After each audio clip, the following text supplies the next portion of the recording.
이태원 참사 특별법이 이제 재의결을 해야 되잖아요. 그렇지 않아도 김건희 특검법, 그 다음에 50억 클럽 특검법 플러스해서 이제 이태원 참사 특검법까지 같이 해야 되는 상황이 됐는데, 뭐 언론에 보도된 걸 보면 2월 중 아니면 뭐 3월 뭐 이렇게까지 얘기가 나오던데, 민주당이 지금 현재 뭐 대책 뭐 구체적으로 말씀은 안 하시더라도 어느 정도의 어떤 스케줄이나 아니면 로드맵을 갖고 계시는지도 궁금한데 어떻게 되고 있습니까 지금? 사실 이제 우리 홍익표 원내대표를 예. 중심으로 예. 저희 원내 지도부에서는 이제 당연히 재의결 추진해야 되는데요. 거기에 대한 명확한 로드맵을 말씀드리기보다는 적극적으로 추진해야 하겠다. 되겠지만 그러한 동력을 만들어내기 위해서 최선을 다해야 되겠죠. 근데 참 부결 가능성도 꽤 높은 있죠, 편이다. 현재, 예. 그래서 저희들이 정말 사생결단하는 심정으로 국민들께도 호소드리고 예. 특히 우리 의원님들 예. 특히 이제 반윤석열 그렇죠. 예. 어떤 연대를 통해서 예. 이태원 참사 특별법을 반드시 통과시켜야 되겠죠. 같이 그러면 한꺼번에 하는 겁니까? 아니면 좀 나눠서, 그러니까 예를 들면 김건희 특검, 50억 클럽 특검, 그다음에 이태원 참사 특별법 이걸 따로따로 하나요? 아니면 한꺼번에 올려서 하나요? 그것에 대해서는 제가 구체적으로 좀 말씀드릴 정보는 없고요. 아, 그렇군요. 예. 제 생각에는 이걸 한꺼번에 처리하는 것이 이제 전반적으로 지금의 선거 과정에서 예컨대 뭐 경선 로드맵이나 그렇죠. 또 본선 이런 것들이 아주 계속 긴박하게 진행되기 타이트하게, 때문에 예, 맞아요. 이것을 처리하기가 쉽지는 않을 것 같다라는 생각이 들지만은 예. 하나하나 마무리해 가야 되지 않을까 싶어요. 예. 알겠습니다.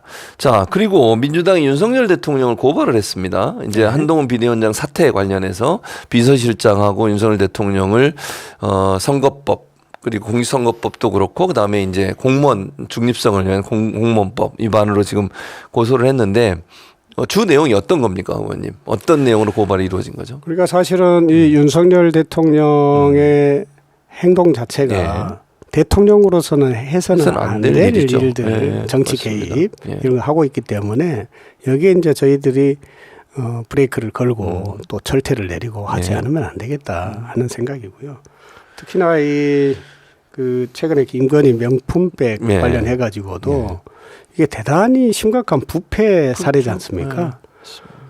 대통령이 스스로 이제 지난 시기에 공정이라고 하는 가치를 중심으로 해서 민주당을 싸잡아서 비난하면서 이런 뭐 시대 정신을 공정을 가치로 본인이 정치를 시작을 했고 또 그것을 해결하기 위해서 뭐 노력하겠다는 코스프레를 해왔는데 이 김건희 명품백 관련해서는 뭐 입을 닥치고 있단 말이죠. 맞습니다. 이러한 부패 문제는 대통령 가족의 문제이기 때문에 더 철저하게 수사해야 되는 거죠. 그렇죠. 그렇게 우리가 요구하는 것은 그러한 수사를 요구하는 것이지 여기에 대한 가짜 뉴스 뭐 이런 것들을 저희들이 언급하는 것이 아니고 명명백백하게 수사해라 하는 것인데 그런 모습을 안 보이고 있는 것이죠. 그렇죠. 맞습니다. 그런 점에서 그들이 안 하면 우리가 하겠다.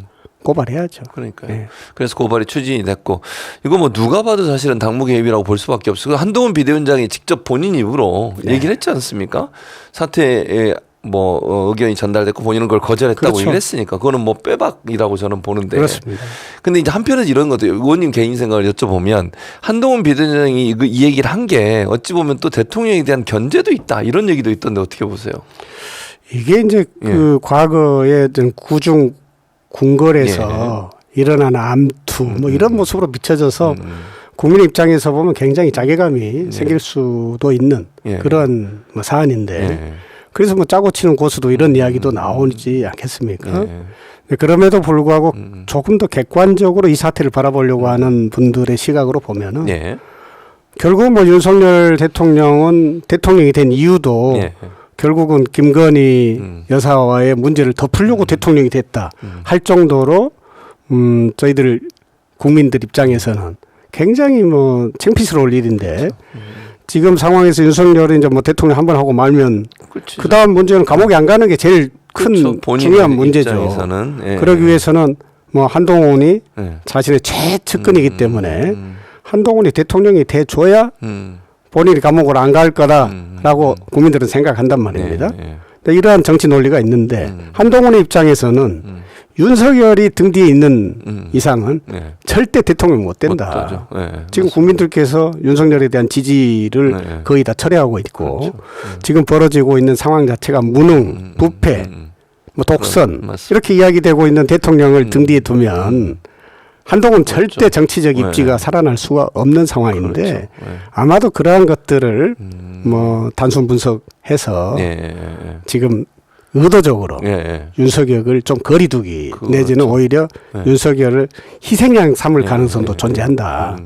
윤석열을 까줘야 그래야 그렇죠. 한동훈이가 뜨고 그렇죠. 그건 맞는 얘기. 다음 대선을 노려볼 수 있는 위치가 생기는 거니까 맞습니다. 그렇게밖에 생각이 안 되는 거죠. 그러니까요. 그래서 결국은 이제 이런 문제가 법적으로 처벌이가 지금 말씀하신 것처럼 고발이 들어갔는데 이제 뭐 형사수출을 대통령 안 받으니 그러나 대통령직이 끝나고 나면 이제 조사가 들어갈 수 있잖아요. 그렇죠. 충분히. 그래서 그런 것도 염두에 두고서 압박 전술을 사용한 게 아닌가 이런 분석도 가능할 것 같습니다.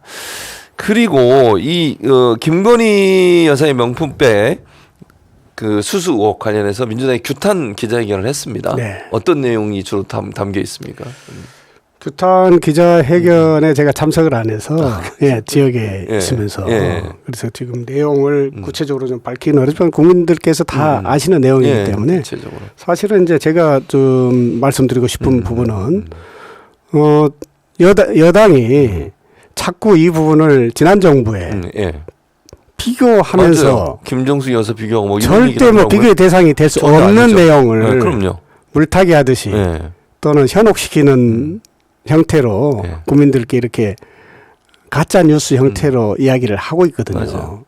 사실 김정수 여사께서 뭐 입었던 옷이나 예. 가방 이런 것들은 그건 전부 공식적인 공식 협찬. 예, 절차를 통해서 예. 협찬받고 그렇죠. 했던 또 거지 뭐 반납했고. 선물을 받았던 건 아니죠. 예, 맞습니다. 그리고 뭐 대통령실이 어떤 뭐 가격에 관계없이 선물을 받을 수 있고 그렇죠. 그 선물을 또 뭐 저장 수장고에 예. 둘 수 있다. 이거는 당연한 절차인 것인데 공식적으로 하면. 그렇죠. 예. 근데 김건희 여사가 최근에 받았던 이 명품 디올백에 관련된 거는 네. 누가 봐도 이해관계자가 그렇죠. 뭔가를 요구하기 위해서 부패성 뇌물을 수수한 걸로 보여지기 때문에 국민들께서 이것을 제대로 수사해라라고 하는 것이죠. 맞습니다. 수사에 성역은 없다. 윤석열 대통령이 본인이 검찰총장 출신이고 예. 본인이 늘 떠들었던 그리고 과거 후보 시절에도 예. 자신이 예. 했던 그 여러 예. 거짓이 특히 손준성 검사 관련해서도 맞아요. 예. 이게 사실로 드러나면은 뭐 사과하겠다. 그때는 그때는 대통령이 되고 싶어서 이제 그런 말을 했는지 몰라도 지금 이런 상황에 대해서만큼 이것을 당을 앞장세워서 김정숙 여사 건과 마치 같은 것인 것처럼 국민들을 현혹시키는 어법으로는 예. 공정의 가치를 훼손하는 것이다. 그렇죠. 이렇게 보입니다.